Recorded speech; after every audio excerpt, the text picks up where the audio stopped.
एक राजकुमार थे राजा के, तो संत संग के प्रभाव से वैराग्य धारण करके घर से निकल पड़े और बचपन से भजन करते। जब यौवन अवस्था में प्रवेश हुआ तो एक दिन किसी वृक्ष के नीचे पड़े हुए थे, तो अचानक वहां राजा की सवारी आई।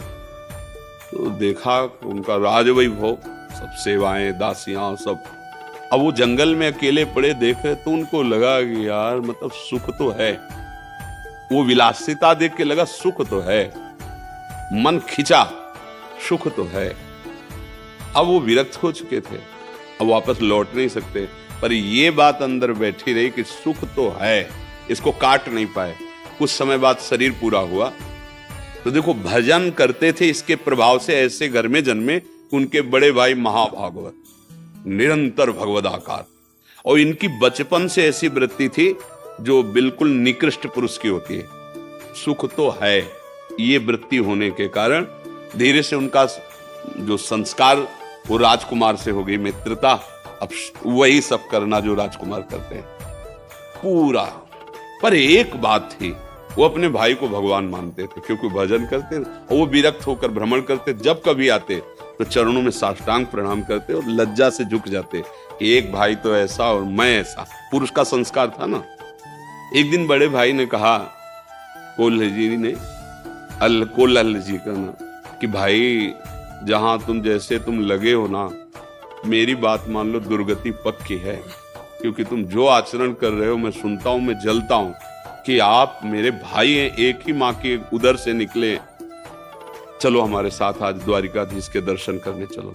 तो उनका जो आज्ञा, वो अपने बड़े भाई को भगवान मानते थे। ये पूर्व भजन का प्रभाव। संत को कोई भगवत भाव से मान ले, जो आज्ञा, तो उसका कहीं पतन तो हो ही नहीं सकता। अब द्वारिकाधीश के दर्शन कर ले गए तो बड़े भाई ने पद सुनाया प्रभु को। छोटे भाई से कहा सुना, तो उनका हम तो स्त्रियों की सुंदरता के गीत गाते रहते राजा के, राजकुमार के साथ, पर एक पद सुना तो ठाकुर जी की ब्रज लीला का सौंदर्य रूप ठाकुर जी का जे गाया, तो द्वारिकाधीश जी बोल पड़े वाह वाह वाह। पूरे सब दर्शनार्थी चकित हो गए और अपने निजी अंग सेवी से कहा कि वो जो पीछे खड़े गा रहे हैं उनको जाके प्रसाद, ये माला, ये सब दे दो। हो गया और उनका कि ये प्रसादी माला, बोले हमें नहीं भेजाओ, भैया को भेजाओ।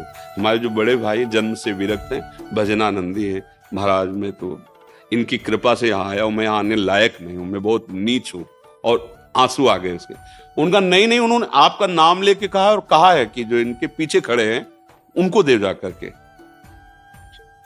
अब वो हाथ में लिए और अंदर से रोना आया कि कहां मैं इतना नीच अधम आचरण करने वाला, और कहां आपकी कृपा। आप जानते हैं कि मेरा जन्म कैसे जा रहा है, कुछ है सुख उसने यहां भ्रष्ट कर दिया था, और जो भजन हुआ था उसने संग दिया भक्त भाई का।